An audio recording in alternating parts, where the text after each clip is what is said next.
আমাদের কাছে বিভিন্ন মহামারী এসেছিল, দেখতে পাওয়া গেছিল না? বিভিন্ন মহামারী, এই মহামারী করোনা এসেছিল। দেখবে রাস্তাঘাটে যেখানে সেখানে ক্যাম্পিং করে মানুষকে ভ্যাকসিন দেওয়া হচ্ছিল না? কারণ কি? যাতে এই রোগ থেকে মানুষ বেঁচে যায়, মানে আগে থেকে সাবধান। বাচ্চাদেরকে টিকা দেওয়া হয় না যাতে সে ওই রোগে আগামীতে আক্রান্ত না হয়, ওই জন্য তাকে আগে থেকে কি করা হয়? সাইড করে রাখা হয় এই ভ্যাকসিন দিয়ে। ঠিক তেমন বিশ্ব নবী তিনি বলছেন, সাদাকাতু তুরাদ্দুল বালা, সাদকা যদি তুমি করো, দান যদি তুমি করো, তুমি যদি সাদকা করে দাও, তুমি যদি দান করে দাও, তাহলে তোমার দান এবং তোমার সাদকা আগামী দিনের তোমার যত বিপদ আছে সেই বিপদগুলো থেকে তোমাকে বাঁচিয়ে নিবে। বন্ধুরে আমার, আল্লাহ তাআলা পবিত্র আল কোরআনের ভিতরে বলছেন, লান তানালুল বিররা হাত্তা তুনফিকু মিম্মা তুহিব্বুন। আল্লাহ বলছে অতক্ষণ পর্যন্ত কল্যাণে থাকতে পারবে না, অতক্ষণ পর্যন্ত কল্যাণ নেই যতক্ষণ না পর্যন্ত তোমরা তোমাদের প্রিয় বস্তুকে আল্লাহর রাস্তাতে দান না করবে। আল্লাহু আকবার। আপনাদেরকে একটা হাদিস শোনানো যাক। হাদিসটা হচ্ছে এই, আল্লাহর নবী জনাবে রাসূলুল্লাহ সাল্লাল্লাহু আলাইহি ওয়াসাল্লামের কাছে একটা লোক এসেছে, মাশাআল্লাহ, বেনামিতে 2000 টাকা এসে জিজ্ঞাসা করছেন যে আল্লাহর নবী, উত্তম দান কি, উত্তম সাদকা কি? আল্লাহ রাসূল সাল্লাল্লাহু আলাইহি ওয়াসাল্লাম বলছেন, উত্তম দানই হচ্ছে সেই যে গরিব হয়ে যাবার ভয় করে আর ধনী হবার আশা করে, এই রকম দানই হচ্ছে উত্তম দানী। একটা কথা বলে রাখছি, শুনে রেখে দেন। গরিব তার সম্পদের সমস্ত সম্পদ আল্লাহর রাস্তায় দান করে দিতে পারে, কিন্তু একজন ধনী মানুষের পক্ষে সম্ভব নয়। ওই জন্য তো বলা হয়েছে যে একটা গরিবের থেকে, একটা ধনী মানুষের থেকে একটা গরিব মানুষ কত বছর আগে জান্নাত চলে যাবে? 500 বছর আগে। কারণ কি? দুজনেই জান্নাতে যাবে, দুজনেই। তবে কারণ কি? এ আগে যাবে, ও পরে যাবে কেন? আল্লাহ জানে। ধনী তোকে পৃথিবীতে কোটি কোটি কোটি কোটি টাকা দিয়ে দিয়েছিলাম, সব সুখ ভোগ করে নিয়েছিস, গাড়ি বাড়ি আরাম আয়েশ সবকিছু পেয়ে গেছিস। ওই জন্য এখানে তাড়াহুড়ো করবি না, সবার লাইনের পিছনে তোমার লাইন। আগে গরিব মানুষ যারা পৃথিবীতে পায়নি এরা ভোগ করবে, 500 বছর মজা করে নিবে, তারপরে তুমি আস্তে আস্তে আস্তে করে এসে জান্নাতের ভিতরে ঢুকবে। তার মানে বোঝা যায় যে একজন ধনীর থেকেও একজন গরিব মানুষ আল্লাহর দরবারে অনেকই উত্তম। আপনাকে আমি বলছি না যে আপনি 1 লাখ টাকা দান করুন। কোটিপতি মানুষ 1 লাখ টাকা দান করে যে নাকি পাবে, একজন রিক্সা চালক 20 টাকা দান করে একই নাকি পাবে, একই। মানে আল্লাহ টাকার অ্যামাউন্ট দেখছে না, পরিস্থিতি দেখবেন। ওই জন্যই তো যে নেকি কিয়ামতের দিনে কাউন্টিং করা হবে না, গোনা হবে না। নেকি কি করা হবে? ওজন করা হবে। নেকির যেমন ভারী এবং কমের হালকার ব্যাপার আছে, ঠিক তেমন এখানেও ভারী আর হালকার ব্যাপার আছে। একজন দুস্থ অভাবী মানুষের অল্পটাই হচ্ছে ভারী, একজন আমির মানুষ তার বিশালটাও হালকায় পরিণত হয়ে যাবে।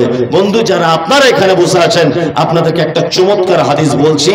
হাদিসটা হচ্ছে এই, আল্লাহর নবী জনাব রাসূলুল্লাহ সাল্লাল্লাহু আলাইহি ওয়াসাল্লামের কাছে একটা লোক এসেছে, এসে বলছেন, আল্লাহর নবী আমি জান্নাতে যাব, দয়া করে আপনি আমাকে জান্নাতের আমল বলুন, আমাকে জান্নাতের আমল বলে দেন তো। আল্লাহ নবী সাল্লাল্লাহু আলাইহি ওয়াসাল্লাম বলছেন, তা'বুদুল্লাহ, তুমি সর্বদাতে আল্লাহর দাসত্ব করবে, তার গোলামি করবে। আর নাম্বার 2, তুমি কখনোই যেন শিরক করে দিও না। নাম্বার 3, তুমি 5 ওয়াক্তের সালাতকে হেফাজত করবে। নাম্বার 4, তুমি কি করবে, তোমার মালে যদি যাকাতের নিসাব যদি লেগে যায় তাহলে তুমি তোমার মাল থেকে আল্লাহর রাস্তায় যাকাত দিয়ে দিবে। নাম্বার 5, হে আল্লাহর নবী আমি কি করব? বিশ্ব নবী বলছেন মক্কা থেকে যাওয়া এবং আসার অর্থ যদি তোমার কাছে থেকে যায় তাহলে তুমি একবার ঘুরে আসবে। এইটা তোমার 5টা কাজ। ছেলেটা চলে যাওয়ার সময়তে আল্লাহর নবীকে বলছেন ও দয়ার নবী আমি এর বেশিও করব না, আমি এর কমও করব না, আমি কি জান্নাতে যেতে পারবো? নবীজি বলছেন অবশ্যই পারবে। বন্ধুরা আমার, 5টা কাজের ভিতরে একটা কাজ রয়েছে। কি কাজ? না তোমার মালের যদি নিসাব চলে আসে তাহলে তুমি তোমার মালের যাকাত দিয়ে দাও। মালের যাকাত দিয়ে দাও।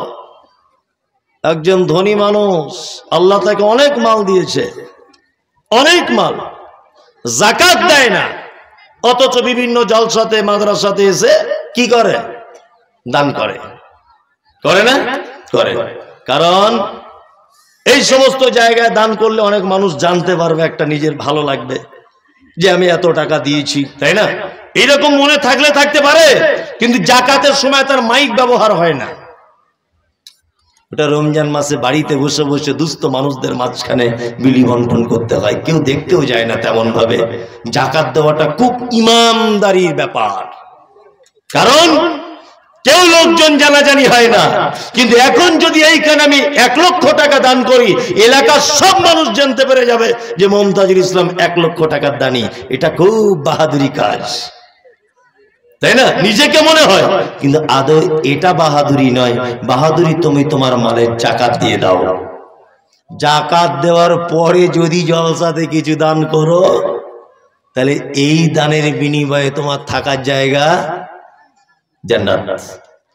যাকাত দেওয়া নেই, ওই মাল যদি তুমি দান করো 10 পয়সাও দাম নেই, কারণ আল্লাহ তাআলা বলেছেন আমি নিজে পবিত্র, আমি পবিত্রতাকে পছন্দ করি, গ্রহণ করি। যাকাত নেই মালে, মাল অপবিত্র। আমাদের অধিকাংশ দানির, ওই জন্য আল্লাহ নবী সাল্লাল্লাহু আলাইহি ওয়াসাল্লাম বলেছেন যে কিয়ামতের দিনে এক শ্রেণীর দানিকে দেখতে পাওয়া যাবে, তাকে টেনে হিচড়ে তাকে জাহান্নামে নিয়ে যাওয়া হচ্ছে। কারণ কি? এই কারণে দান করেছিল যে মানুষ তাকে দানি বলে ডাকবে। এরকম আছে কি আছে না? আছে কি আছে না? আছে। খুব বিনীত অনুরোধ, বর্তমান বাজারে এই সমস্ত জায়গাগুলোতে, অর্থাৎ এই শিক্ষা প্রতিষ্ঠানে আপনি আপনার অর্থ ব্যয় করুন, অবশ্যই ব্যয় করুন। বর্তমানে দ্বীনি শিক্ষার অবস্থা খুবই খারাপ। যদি এইগুলোকে যদি টিকিয়ে রাখতে না পারেন তা আগামী জেনারেশন দেখবেন ইসলামিক ব্যাপারে অন্ধ হয়ে ঘুরবে। ঘুরবে না? ঘুরবে। সব জায়গাতেই বলি, সব জায়গাতে দেখছি মসজিদগুলো একদম চিকচক ঝিকঝাক, সব মসজিদে এসি লাগানো, মার্বেল পাথর লাগানো, হ্যাঁ আছে না নেই? বিশাল রং চং ইত্যাদি আছে না নেই? আছে। আর মসজিদ চালাবে কে? দায়িত্ব পালন করবে কে? ইমাম সাহেব, তাই তো? তা ইমাম সাহেব যে জায়গাটায় তৈরি করা হয়, ইমাম ছাড়া একটা মসজিদের কোনো মূল্য আছে? বলুন। মসজিদের মেন সৌন্দর্য কি? ইমাম। তা ইমাম যেখানে তৈরি হয়, যেখানে মানে মাল রেডি হচ্ছে, এই জায়গাটার নাম কি? মাদ্রাসা। আগে এই জায়গাটা ঠিক করুন, তারপরে মসজিদে এসি লাগাবেন। মসজিদে বিশাল সৌন্দর্য, অথচ কোরআন শিক্ষার ব্যবস্থা নেই। হ্যাঁ, কোরআন শিক্ষার ব্যবস্থা নেই। জুম্মার পরে ইমাম সাহেব উঠে বলছে যে মার্বেল পাথরটা বাকি আছে, কেউ দিবে? সাইফুল ভাই হাত তুলে দিয়ে বলছে সব আমি দিয়ে দেবো, 3 লাখ টাকা খরচা আমি একাই দিয়ে দেবো, কোনো অসুবিধা নেই। ওই লোকটা কি বলুন, যে মসজিদে বাচ্চাদের স্পেশাল কোরআন মাজিদ পড়ানোর জন্য একটা হাফেজ রাখা হবে। আপনি তো কোটিপতি মানুষ, তা মাসে অন্তত আপনি 3000 টাকা করে এই হাফেজ সাহেবকে দেন, ও জীবনে রাজি হবে না। যান করুন, রাজি হবে না। মানুষ কত পদ্ধতিতে যে জীবন যাপন করছে আল্লাহ ছাড়া কেউ জানে না। বাড়িতে ভিখারি জীবনে ভিক পায় না, 1 টাকাও ভিখারিকে ভিক দেয় না। অথচ ইমাম সাহেবের যেদিন পালা বা ইমাম সাহেবের খাবার দাওয়াত, সেদিন জিজ্ঞাসা করতে যাচ্ছে কিসের গোশ দিয়ে খাবেন, খাসি রানবো না দিশি না গরু। ইমাম সাহেব বলছে যেটা আপনার ভালো হয় করুন। বলছে না আপনি বলুন না। তো বলছে তাহলে খাসি আনুন। মানে ও শিয়ানা লোক, ও জানে যে ফকিরকে দিলে তো অ্যাডভার্টাইজ যাবে না, কিন্তু ইমাম সাহেবকে দিলে যদি জুম্মার দিনে বলে খাসির গোশ দিয়ে ভাত দিয়েছে অমুক লোক, অ্যাডভার্টাইজ হবে। কি বলছি বুঝতে পারছেন না? ও অ্যাডভার্টাইজের জন্য ইমাম সাহেবকে জিজ্ঞেস করতে যাচ্ছে কি দিয়ে ভাত দেবো, অথচ দরজায় ফকির মিসকিন হাঁটু কেড়ে দিয়ে বসে আছে, 1 টাকা ভিক পায় না। অবশ্য দিনাজপুরে এরকম লোক নেই, আমাদের ওদিকে আছে। আপনাদের দিকে আছে? মা বাবা আমি ভুল করে সব কথা বলি, বললে ফেড়ে পড়ে যাব। আল্লাহু আকবার। মানে আমাদের প্রতিটা জিনিস ইবাদতের সাথে সাথে রিয়া, তাই না? প্রত্যেকটা জিনিস আপনি দেখুন, লক্ষ্য করে দেখুন। আমি গত 1 সপ্তাহ আগের কথা বলছি, কোন একটা মাদ্রাসার জলসাতে, নাম বলবো না, জলসাতে বক্তব্য রাখতে রাখতে একটা লোক এসেছে 50,000 টাকা দান করেছে আমার হাতে। তা আমি লোকটার নাম বললাম, তো ওই লোকটা ওই অত দূর চলে গেছে, ওইখান থেকে ফেরত এসে বলছে আপনি আমার নামটা এমনি বলে দিলে, আমি হজ করে এসেছি। বলুন হাজি অমুক সাহেব। বাহ, সাংঘাতিক হাজি তো, ফেরেশতারা খুঁজছে হাজি সাহেবকে। ও এসে ঘুরে এসে আমাকে বলছে হাজি অমুক সাহেব। আল্লাহু আকবার। ওর যদি উদ্দেশ্য এটাই হয় যে আমি হজ করেছি মানুষ আমাকে হাজি বলুক, তো ওই কারণে ওর জাহান্নামে যাওয়ার জন্য এটাই যথেষ্ট, কারণ ও রিয়া। 30 বছর ঘুমায়, ভালো করে বোঝার চেষ্টা করুন। 30 বছর কি করে? হ্যাঁ, ও বেঁচে থাকে, তাই না? এই 30 বছরের ভিতরে ওই আপনার 10 বছর পর্যন্ত হাফ প্যান্ট পরে ন্যাংটো খেয়ে আম বাগানে এখানে ওখানে খেলাধুলো করেছে, ওর বুদ্ধি টুদ্ধি হয়নি। তাহলে 30 বছর থেকে 10 বছর মাইনাস থাকলো কত? 20। আবার এই দিকে যখন বুড়ো হয়ে যাবে, লাঠি নিয়ে ঘুরবে, 5 বছর মাইনাস করুন, ও স্মৃতিশক্তি কমে যাবে, চোখে কম দেখবে, কানে কম শুনবে, হঠাৎ পিছন দিক দিয়ে হাওয়া বার হয়ে যাবে, অজু ভেঙে যাবে, এসব নানান কিছু ব্যাপার, তাই না? আরো 5 বছর মাইনাস, তাহলে থাকলো কত বছর? 15 বছর। এবার আপনাকে বলছি, এই 15 বছরের ভিতরে ওর বিয়ে করা, এই 15 বছরে ওর কলেজ পাস করা, এই 15 বছরে ওর মাস্টার ডিগ্রি করা, এই 15 বছরে ওকে হেডমাস্টার হওয়া, এই 15 বছরে ওর পায়খানা পেচ্ছাপ, এই 15 বছরে ওর দীঘায় বেড়াতে যাওয়া, এই 15 বছরে দার্জিলিংয়ে যাওয়া, এই 15 বছরে ওর ব্যাংক ব্যালেন্স বাড়ানো, সব কিছু এই 15 বছরের ভিতরে, তাই তো?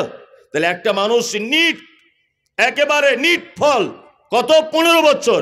তার ভিতরে আপনি ধরে নেন 7.5 বছর ও চলে গেল চাকরি বাকরি এটা ওটাতে, থাকলো কত বছর? 7.5 বছর। কিন্তু আল্লাহর ভাষা শুনুন, এইভাবে আপনাকে কেউ বুঝিয়ে বলবে না। আল্লাহর ভাষা হচ্ছে ওমা খলাকতুল জিন্না ওয়াল ইনসা ইল্লা লিয়াবুদুন। তার মানে আল্লাহ বলছে জিন আর মানুষকে সৃষ্টি করেছে শুধুমাত্র কি করার জন্য? ইবাদত। তাহলে সারা জীবনে আপনি 60 বছর পেলেন, তাহলে ইবাদত করার টাইম পেলেন 7.5 বছর। তাহলে বাকি বছরগুলো তো তাহলে মারাত্মক বিপদ হয়ে যাবে। বিপদ হয়ে যাবে কি যাবে না? বিপদ। আসলে ব্যাপার ওটা নয়, ভয়ের কিছু নেই। আমরা ইবাদত এটা কাকে বলে এটা আমরা বুঝি না। এক গ্লাস পানি যখন আপনি পান করবেন, ভালো করে বুঝবেন, আপনি প্রথমে ডান হাতে ধরবেন, পানিটা দেখবেন, বিসমিল্লাহ বলে পান করবেন, 3 নিঃশ্বাসে পান করবেন, বসে পান করবেন, আর ডান হাতে পান করবেন। পান করা হয়ে গেলে আলহামদুলিল্লাহ বলবেন। বলুন তো, এই পদ্ধতিতে, এই 6টা পদ্ধতির অবলম্বনে যদি আপনি 1 গ্লাস পানি যদি পান করেন, এই পদ্ধতি শেখানোর মূলে কে? মুহাম্মদ সাল্লাল্লাহু আলাইহি ওয়াসাল্লাম। তার মানে বোঝা যাচ্ছে যে আপনি যদি 1 গ্লাস পানিটাও মুহাম্মদ সাল্লাল্লাহু আলাইহি ওয়াসাল্লামের পদ্ধতিতে যদি পান করেন, তাহলে সেটা ইবাদত। 2, আপনাকে বলেছি 30 বছর আপনি ঘুমিয়েছেন, এই 30 বছর ঘুম হবে না, ইবাদত হয়ে যাবে। শুধু আপনি সিস্টেম চেঞ্জ করে দেন, এশার নামাজ পড়ে ঘুমিয়ে যাবেন, যখন ঘুমাবেন ডান করোটে ঘুমাবেন, ঘুমের ঘরে যে করোট হন ওটা আলাদা ব্যাপার। যখন আপনি শুতে যাবেন তখন এই দোয়াটা পড়বেন, আল্লাহুম্মা বিইসমিকা আমুতু ওয়া আহইয়া, এই দোয়াটা আপনি বলবেন। আর যদি আপনি মনে করেন যে আমার মালটা রাতের বেলা সিকিউরিটি দিয়ে রাখবো, আমার মাল, আমার সম্পদ, আমার গরু, আমার ছাগল, এগুলো আমি আল্লাহর জিম্মেদারিতে দিয়ে দিব, তাহলে আপনি এইটা পড়বেন, আল্লাহু লা ইলাহা ইল্লা হুয়াল হাইয়ুল কাইয়্যুম লা তাখুযুহু সিনাতুন ওয়ালা নাওম। যে আয়াতুল কুরসি যেটা আছে এটা আপনি পাঠ করলেন। তারপরে যদি মনে মনে ভাবেন রাতে আমার ভয় ভয় লাগে, মুআব্বিজাতাইন, কুল হুয়াল্লাহু আহাদ, কুল আউযু বিরাব্বিন নাস, কুল আউযু বিরাব্বিল ফালাক, কুল ইয়া আইয়ুহাল কাফিরুন, আপনি এইগুলো পড়ে হাতে ফুঁক দিয়ে সারা শরীরে বুলিয়ে নেন। তারপরে যদি ঘুমের ঘরে মনে করেন কোনো খারাপ স্বপ্ন দেখছেন, তাড়াতাড়ি করে উঠে বাম দিকে থু থু থু 3 বার করে দেন, আবার ঘুমিয়ে যান। ঘুম থেকে ওঠার সময়তে সর্বপ্রথম উঠে আপনি আপনার কোনো জিনিসে ছোঁয়ার আগে, কোনো জিনিস করার আগে, কোনো কিছু খাওয়ার আগে আপনার হাতটা কবজি পর্যন্ত ধৌত করে নেন। কারণ আপনার রাতের বেলা হাত কোন জায়গায় ঢুকে বসেছিল এটা তো আপনি জানেন না। হয়তো ভিতরে হাত দিয়ে চুলকে দিয়েছেন, হয়তো হতে পারে, আপনি তো জানেন না। ওই জন্য মুহাম্মদ সাল্লাল্লাহু আলাইহি ওয়াসাল্লাম বলেছেন আগে তুমি উঠে তোমার হাতটা কবজি পর্যন্ত ধোও, তারপরে ফজরের সালাত আদায় করো। আর হাত ধোয়ার আগে তুমি যখন উঠে এরকম যখন করছো, সাথে সাথে দোয়া পড়ে নাও, কি আলহামদুলিল্লাহিল্লাযী ইয়াহইয়ানা বা'দা মা আমাতানা ওয়া ইলাইহিন নুশুর। এই দোয়াটা বলে নাম যতক্ষণ পর্যন্ত আপনি ঘুমালেন। এই পদ্ধতিটা যদি আপনি মেনে ঘুমাতে পারেন তাহলে আপনার ঘুমটাও ইবাদত। বুঝাতে পেরেছি তাহলে ইবাদত কি? এই দেখুন আপনাকে আর একটা কথা বলি, গাঁটের নিচে কাপড় পরা সুন্নত না উপরে পড়া সুন্নত? উপরে পড়া সুন্নত।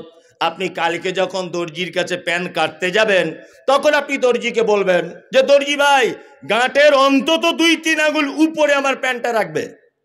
দর্জি যদি বলে কেন, আপনি বলুন এই রকম ভাবে প্যান্ট পরার কথা বলেছেন মুহাম্মদুর রাসূলুল্লাহ সাল্লাল্লাহু আলাইহি ওয়াসাল্লাম। তার মানে আপনি যদি নবীজি বলেছেন বলে প্যান্টটা ওইভাবেই যদি পড়েন অবশ্যই ওটা ইবাদত। কি বললাম বুঝলেন? সর্বক্ষেত্রে গোলামি অর্থাৎ মান্যতা। গোলামি মানে কি? মান্যতা। আল্লাহ যেভাবে বলেছেন সেইভাবে চলা, যেটা নিষেধ করেছেন সেটা থেকে দূরে থাকা, নবী যেভাবে বলেছেন সেভাবে চলা, নবী যেভাবে নিষেধ করেছেন সেটা তার থেকে বিরত থাকা, এর নাম গোলামি, দাসত্ব। তাহলে আমাদের মূল উদ্দেশ্য পৃথিবীতে পাঠানো কি? রবের হুকুম এবং আহকাম মেনে চলা। মুসলিম এরা কারা? মুসলিম মানে কি? মুসলিম হচ্ছে সেই আত্মসমর্পণ, মানে প্রত্যেক ব্যাপারে সমস্ত কিছুর নিয়ম কানুন কার পদ্ধতিতে করবে? রবের পদ্ধতিতে। আচ্ছা, আমরা মানুষ অনেক সময় বদমাইশি করলে কি বলি? তুই গরু হয়ে গেলি, বলি না? বলি কি বলি না? আমার মনে হয় কোনো মানুষকে গরুর সঙ্গে তুলনা করলে, আর এইটা যদি গরুরা যদি বুঝতে পেরে যেত তা আপনার নামে কেস করে দিত। কারণ গরুর থেকে তো মানুষ আরো খারাপ, তা আপনি ওর সঙ্গে কেন তুলনা করলেন? আর মুসলিম মানে, মুসলিম হচ্ছে সেই যে তার রবের আদেশ আর নিষেধ মেনে চলে, একে মুসলিম। তাহলে আমি তো মনে করি গরু, ছাগল, হাঁস, মুরগি এরা সব থেকে বড় মুসলমান, এরা কিন্তু মুসলিম। আপনি আপনাদের গ্রামের গরুগুলোকে জীবনে দেখেছেন যে কারোর বিয়ের প্যান্ডেলের তলায় গিয়ে হাম হাম করে গোস্তের হাঁড়ি থেকে গোস্ত খেয়ে নিচ্ছে? দেখেছেন না? আল্লাহকে বলে দিয়েছে তুই তৃণভোজী প্রাণী, মাঠে চলে যায় ঘাস খা, তাই না? জি। আর বাঘকে বলে দিয়েছে যে তুই হরিণ টরিণ মেরে ধরে খেয়ে নিবি, তোর মাংস খাবার প্রয়োজন।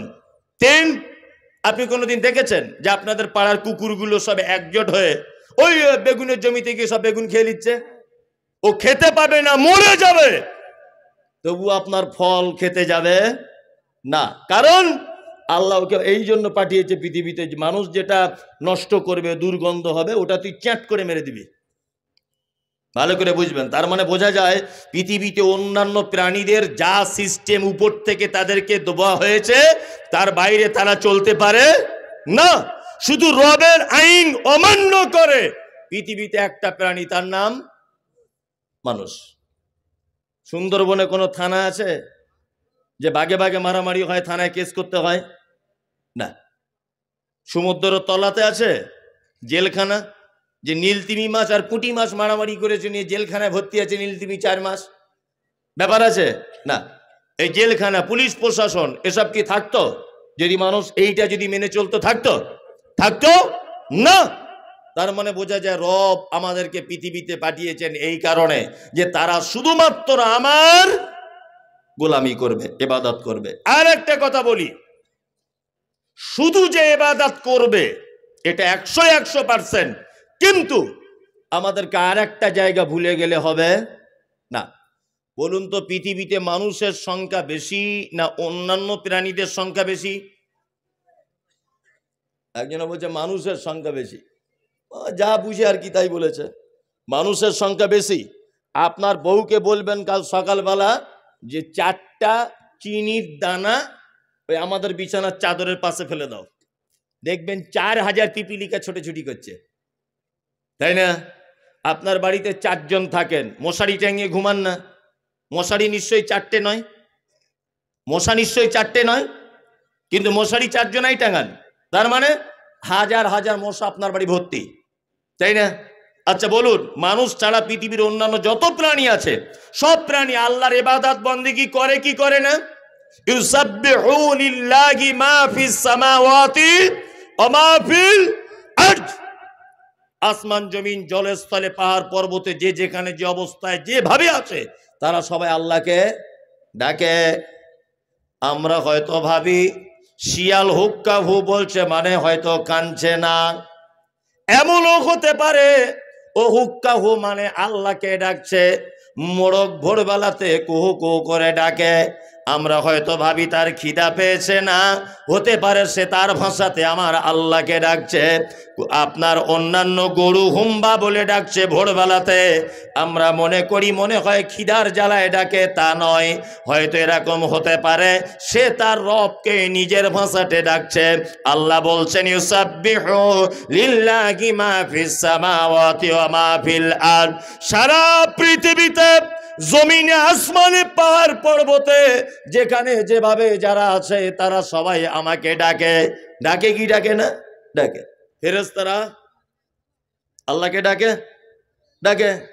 তা আমি একটা কথা জানতে চাইছি যে ফেরেশতারা আল্লাহর ইবাদত করে, হাঁস মুরগি গরু ছাগল আর সমুদ্রের তলার কোটি কোটি কোটি কোটি প্রাণী আল্লাহর ইবাদত করে না?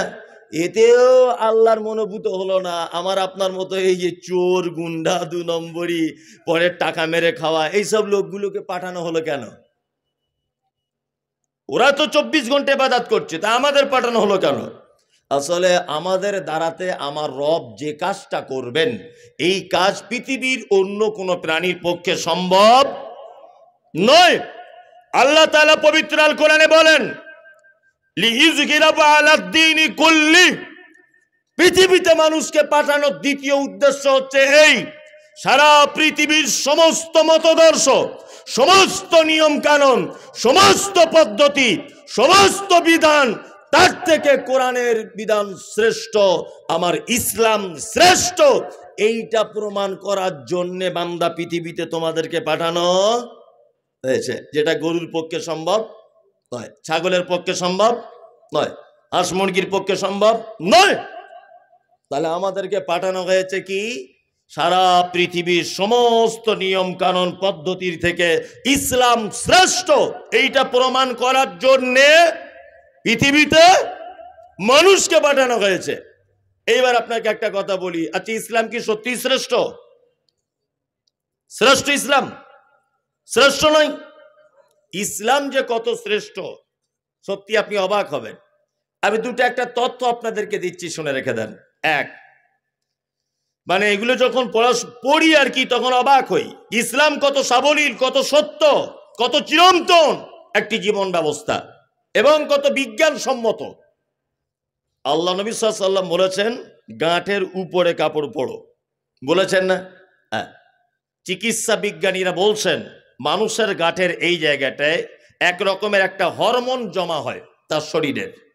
এই হরমোনটা সারা 24 ঘন্টা যদি মিনিমাম 8 ঘন্টা 7 থেকে 8 ঘন্টা যদি এখানে হাওয়া বা রোদ্দুরের তাপ বা পর্যাপ্ত পরিমাণ যদি মানে কি বলে অক্সিজেন যেটাকে বলেন এই জাতীয় হাওয়া যদি এখানে যদি না লাগে, তাহলে এক পর্যায়ে তার যৌবনের ক্ষমতা আস্তে আস্তে কমে যেতে পারে। শুধু পারে না, পারবে মানে কমে যাবেই। ওই জন্য দেখবেন দিয়ালে এখানে ওখানে বাসে ট্রেনে বহরমপুরে যান, সব কাগজ বিলি করছে, আর ওখানে লেখা আছে হারবাল। বইয়ের কাছে যেতে ভয় লাগছে, বিয়ে করতে ভয় পাচ্ছেন, আমাদের এখানে আসুন, হারবাল চিকিৎসা।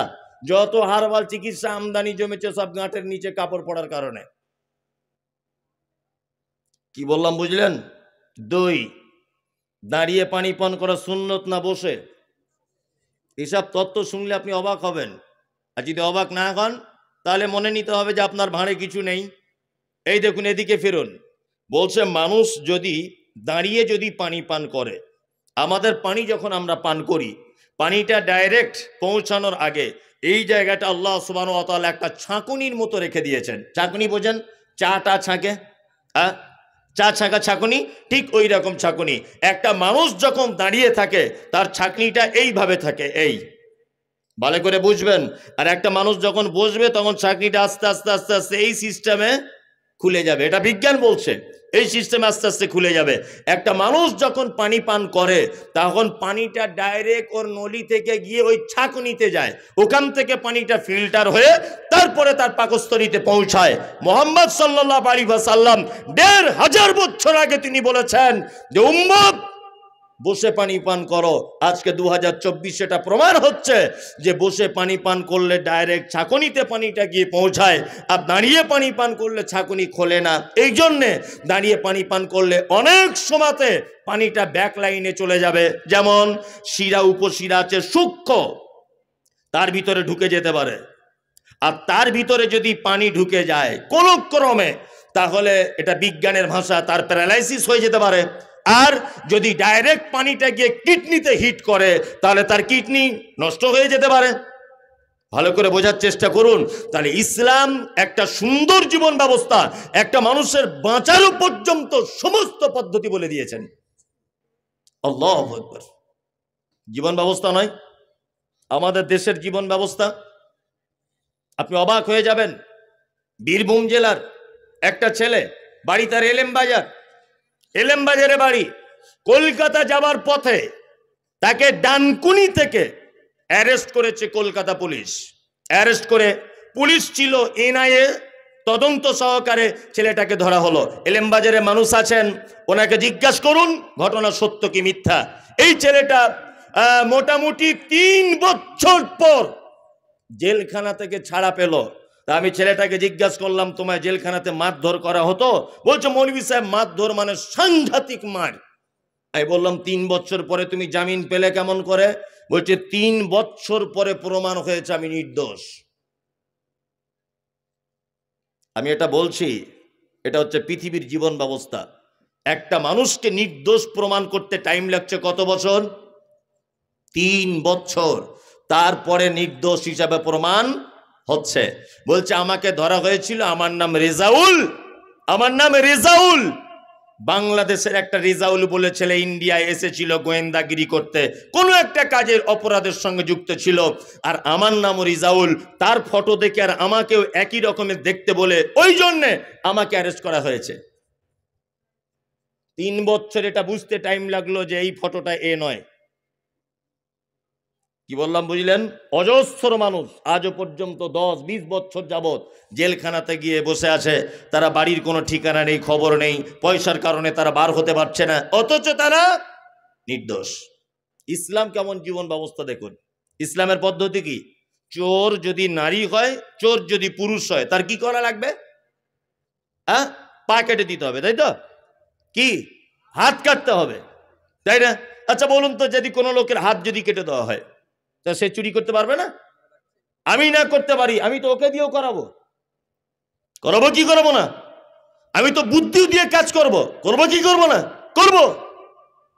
আল্লাহ তো এটা বলতে পারতেন, যেহেতু চোখগুলো কানা করে দে কলম দিয়ে এরকম খুঁজে, যাতে জীবনে দেখতে না পায়, চুরি করার স্বাদ মিটে যাক। এটা বলতে পারতেন না। আল্লাহ সুবহানাহু ওয়া তাআলার বিধান বলছে হাত কেটে দাও। কারণ এই যে এই মোবাইলটা 1,00,000 টাকা দাম, ধরে নেন এই এমনি দাম 5,000, 1,00,000 এখানে রাখা আছে। স্টেজে আমি উঠলাম, উঠে আমি মোবাইলটা চোখে পড়ে গেল, ওরে বাবা সাংঘাতিক দামি সেট, এটা চুরি করতে হবে না। আস্তে আস্তে আস্তে আস্তে করে আমি হেঁটে হেঁটে হেঁটে হেঁটে এই পর্যন্ত এলাম। এখানে এসে দাঁড়িয়ে আছি চুপচাপ, মোবাইলটার দিকে বারবার দেখছি, এরকম করছি। আর বাবা দেখছি সভাপতি কী করছে, মোতোয়াল্লি কী করছে, হেড মাওলানা কী করছে, বারবার দেখার পরে যে হেড মাওলানা দিক ফিরে হচ্ছে, চটাম করে নিয়ে পকেটে ভরে দিয়েছি।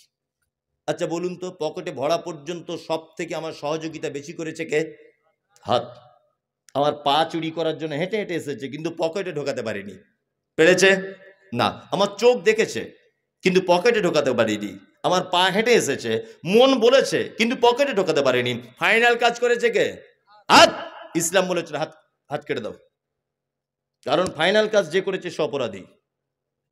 কি বললাম বুঝলেন? ইসলাম কত সুন্দর জীবন ব্যবস্থা। আল্লাহু আকবার। আল্লাহ সুবহানাহু ওয়া তাআলা বলছেন লিইজহিরাহু আলা দ্বীনি কুল্লি, তোমাদেরকে পৃথিবীতে এই কারণে পাঠানো হয়েছে যে ইসলাম যে শ্রেষ্ঠ এইটা প্রমাণ করার জন্যই তোমাদেরকে পৃথিবীতে পাঠানো।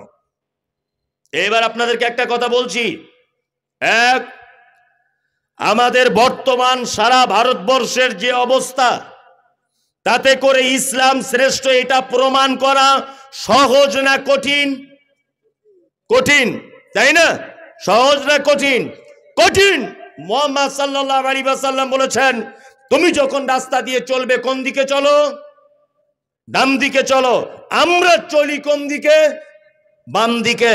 তার মানে এটা ভারতীয় একটা সিস্টেম, আমাদের দেশের সংবিধান, আমাদের দেশের নিয়ম যে যখন কোনো জনগণ যখন চলবে বাম দিকে চলতে হবে, ডান দিকে চলা যাবে না। আমি যদি এখন মোটর সাইকেল নিয়ে রাস্তাতে চলতে চলতে দাদাগিরি দেখিয়ে বলি হযরত মুহাম্মদ বলেছে ডান দিকে যেতে, আমি ডান দিকে যাব, আমি কারো কথা শুনবো না, অ্যাক্সিডেন্ট হবে কি হবে না? হবে। তার মানে ডান দিকের হাদিস আমরা আর মানতে পারছি না। দুই নম্বর হচ্ছে এই সুদ। আল্লাহ নবী সাল্লাল্লাহু আলাইহি ওয়াসাল্লাম সুদের যত প্রকার গুনার কথা বলেছেন, তার নিম্ন পাপ হচ্ছে তার মায়ের সাথে ব্যভিচার করলে যে পাপ হয়, এই পাপ তার আমলনামাতে তুলে দেওয়া হয়। বলুন ভারতবর্ষের মাটিতে বা বাংলার মাটিতে সুদ মুক্ত কোনো মানুষ আছে? নেই। যদি বলছেন আমি আছি, নেই। আপনার এমন কৌশল করে ব্যাংকিং সিস্টেমে আপনাকে ঢুকিয়ে দেওয়া হয়েছে, আপনার বউ তো লক্ষ্মীর ভান্ডারও পায়, তাই না? তার মানে যেমন হোক করে, আমি লক্ষ্মীর ভান্ডার সুদ এটা বলিনি, আমি বলছি অ্যাকাউন্ট আছে মানে 10,000 টাকা 1 বছর ধরে জমা করে রেখেছেন, 10,000 টাকা তো সুদ হয়। তার মানে যে কোনো প্রকার আপনি সুদের সঙ্গে জুড়ে আছেন। তার মানে এই পাপ থেকে চলে আসা সহজ না কঠিন? কঠিন। তাই আমরা কঠিনগুলো যদি মানতে নাও পারি, প্রতিষ্ঠা করতে নাও যদি পারি, তাহলে অন্তত সহজগুলোতে পারবো। পারবো কি পারবো না? পারবো। আপনি বিডিও অফিসে দাঁড়িয়ে আছেন, সবাই 100 জন লাইন দিয়ে, চৈত্র মাসের প্রখর রোদ্দুর, সবাই পানি পিপাসার কারণে ঢক ঢক করে দাঁড়িয়ে পানি পান করছে। আপনি 10 টাকা দিয়ে একটা পানির বোতল নিয়ে আপনি বিডিও অফিসে লাইনের মাঝখানে দাঁড়িয়ে 3 নিঃশ্বাসে পানিটা পান করুন। হেড মাওলানা যখন জিজ্ঞাসা করে বলবেন সবাই দাঁড়িয়ে পানি পান করছে, তুমি কেন বসে পানি পান করছো, আপনি তখন দ্ব্যর্থহীন ভাষাতে বলুন বসে পানি পান করার কথা বলেছেন মুহাম্মদুর রাসূলুল্লাহ সাল্লাল্লাহু আলাইহি ওয়াসাল্লাম। এবার আপনার কাছে আমার প্রশ্ন, আপনি যদি দাঁড়িয়ে বসে পানি পান যদি করেন, এর জন্য আপনার জেল জরিমানা কিছু হবে? হবে? হবে না। দাড়ি যদি আপনি রাখেন, আপনার জেল জরিমানা কিছু হবে? হবে না। ওটা ব্রিটিশদের একটা প্রেক্ষাপট ছিল, যখন দাড়ি রাখলে কর দিতে হতো, নামের আগে মোহাম্মদ লিখলে কর দিতে হতো, মুসলিম নাম লিখতে গেলে কর দিতে হতো। এইসব বিভিন্ন ইতিহাস পর আগে অনেক গুজরে গেছে। এখন 2024-এ কোন মুসলিম যদি বলে আমি দাড়ি রাখবো, আচ্ছা বলুন তো তার জন্য জেল জরিমানা কিছু হবে? সরকারি কোনো কাজ থেকে তাকে বঞ্চিত করা হবে? হবে না। তাহলে এইটা প্রতিষ্ঠা করতে আপনার অসুবিধা কোথায়? এইটা আপনার রাখতে অসুবিধা কোথায়? ওই যে মৌলী সাহেব কেমন কুটকুট কুটকুট করে সাহেব রাখলে, বলছে না? আর অনেকজন বলছে তেল খরচা বেশি হবে, নানান রকমের কাহিনী নয়। আমি চিন্তা ভাবনা করে যা দেখলাম যে একটা মানুষ দানি, সে দান করে, সে যখন মারা যায়, সে যে দানি ছিল তার কোনো চিহ্ন তার লাশটা দেখলে বোঝা যাবে? কথা বলুন, যাবে না। আচ্ছা, সে জাকাত দিত, তার কোনো নিদর্শন থাকবে? থাকবে না। একটা মানুষ একটাই মাত্র মারাত্মক ইবাদত বা সুন্নাত, সেইটা সাথে নিয়ে কবরে যায়, তার নাম দাড়ি। এক আশ্চর্য সুন্নাত। আপনি নামাজ পড়েন, এক ওয়াক্ত নামাজ নিয়ে ঢুকতে পারবেন না। জাকাত দিতেন, মাদ্রাসার বিলগুলো নিয়ে ঢুকতে পারবেন? ওষুধ দিয়েছেন গোড়াইপুর মাদ্রাসায় 5,000 টাকা, ওই বিলগুলো নিয়ে ঢোকানো হবে না। কিন্তু একটা জিনিস, মরার আগে আপনাদের এখানে মরে যাবার পর দাড়ি কেউ চেঁচে দেয় নাকি? না। অন্তত ফেরেশতারা এই অবস্থায় দেখলেও বুঝতে পারবে যে না, আমাদের দলই আছে। ভালো করে বুঝবেন, তাই না? ওই জন্য আপনাদেরকে বলছি, এটা রাগ করিয়েন না। আর আপনার রাগের কোনো বিষয় নেই, এটা একটা ইসলামিক কথা। আপনি রাখতে পারছেন না, এটা ভিন্ন ব্যাপার। কিন্তু আমি বলবো আপনি রাগ করবেন এটা নয়, তাহলে আপনি আর মুসলিম থাকতে পারবেন না। আপনি কোনো জিনিস মানতে পারছেন না, আপনাকে বলা হচ্ছে, আপনি লজ্জিত হচ্ছেন যে না মৌলভী সাহেব আপনি যেটা বলছেন ঠিকই, আমি মানতে পারছি না। কিন্তু আপনি যদি সেটা না মানেন, আর আমি বলেছি বলে আপনি যদি রাগ করেন, বা আপনি যদি আমাকে আবার উল্টো চাপ দেন, তাহলে মেনে নিতে হবে যে আপনি দাড়িকে অঙ্গীকার করছেন, তার মানে আপনি আর মুসলিম থাকতে পারবেন না। একজনকে বলছি চাচা নামাজ পড়ো, বলছে নামাজ পড়ে তুই কি পেয়েছিস? ভালো করে বুঝবি, আমি কিছুই পাইনি। বলছে নামাজ পড়ে তুই সে মাটির ঘরে শুয়ে আছিস, আমি নামাজ না পড়ে 2তলা বাড়িতে আছি। ওর সঙ্গে সঙ্গে ইমান চলে গেছে। ও যদি এটা বলতো যে মৌলভী সাহেব খুব লজ্জার ব্যাপার, আমি পড়তে পাচ্ছি না, পড়তে হবে, সত্যি আমি ভুল করছি, তাহলে ও ঠিক ছিল। ও নামাজ না পড়ুক কিন্তু ঠিক ছিল। কিন্তু এই যে ও অহংকার ইনকার করে দিল, তোমাদের শুধু কাজ নেই, শুধু নামাজ আর নামাজ করি কি করি না করি। আল্লাহ সুবহানাহু ওয়া তাআলা পবিত্র আল কোরআনে মানুষ পৃথিবীতে পাঠানোর আর একটা উদ্দেশ্য বলতে গেছেন, এক লিয়াবলুয়াকুম আইয়ুকুম আহসানু আমালা। আল্লাহ বলছেন আমি হায়াত আর মাউতকে সৃষ্টি করেছি এই কারণে, অর্থাৎ মানুষকে সৃষ্টি করেছি এই কারণে যে তোমাদের ভিতরে সর্বশ্রেষ্ঠ উৎকৃষ্ট আমল কে করে আমার কাছে আসতে পারবে। ভালো ভালো আমল, বেশি আমলের কথা বললেন না, আল্লাহ ভালো আমলের কথা বললেন। হ্যাঁ, ভালো আমল। ভালো আমল কাকে বলে? ভালো আমল হচ্ছে সেটা যে আমলটা আল্লাহ সুবহানাহু ওয়া তাআলা করতে বলেছেন, যে আমলটা মুহাম্মদ সাল্লাল্লাহু আলাইহি ওয়াসাল্লামের স্বীকৃতি রয়েছে, এই আমলটাই ভালো কাজ। জানাজা সালাত আদায় পড়তে গেলাম, একজন লোক মাটি দেওয়ার সময়তে জোরে জোরে বলছে, সবাই দোয়া বলুন, মিনহা খালাকনাকুম ওয়া ফিহা নুঈদুকুম ওয়া মিনহা নুখরিজুকুম তারাতান উখরা। আমি তার পাল্টা জবাবে বলছি, এই দোয়া বাদ দিয়ে বিসমিল্লাহ বলে দেন মাটি। তখন চাচা আমাকে বলছে, তুমি কোথাকার মৌলভী সাহেব? হ্যাঁ, কেন? তো হচ্ছে মিনহা খালাকনাকুম কোরআনের আয়াত, এটা বললে তোমার অসুবিধা কোথায়? এটা বললে তোমার অসুবিধা কি হচ্ছে? তুমি এটা বলতে মানা করছো। আমি তখন বললাম, চাচা এটা যে এখানে বলতে হবে তোমাকে, এটা কে বললো? বলছে কোরআনের আয়াত বললে অসুবিধা কি? বোঝার চেষ্টা করুন, কোরআনের আয়াত বলেই যে সব জায়গায় বলা যাবে এটা ঠিক হ্যাঁ না। রুকুতে গিয়ে কি বলতে হয়? আল্লাহু আকবার। রুকুতে গেলাম, গিয়ে কি বলি? সুবহানা রাব্বিয়াল আযীম বলি না?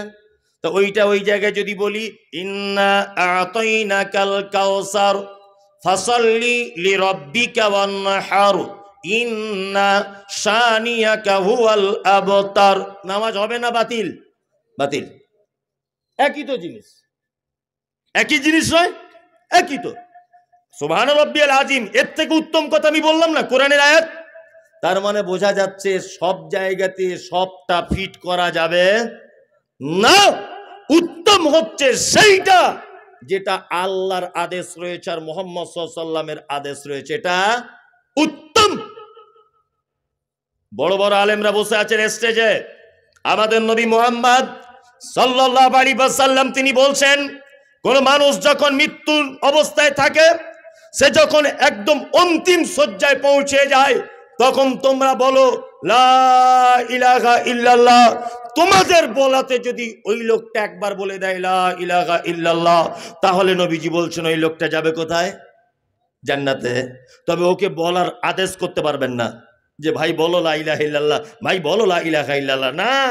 আদেশ করলে একটা বিপরীত দিকে ক্ষতি আছে, সেটা হচ্ছে এই ও মৃত্যু যন্ত্রণায় আছে।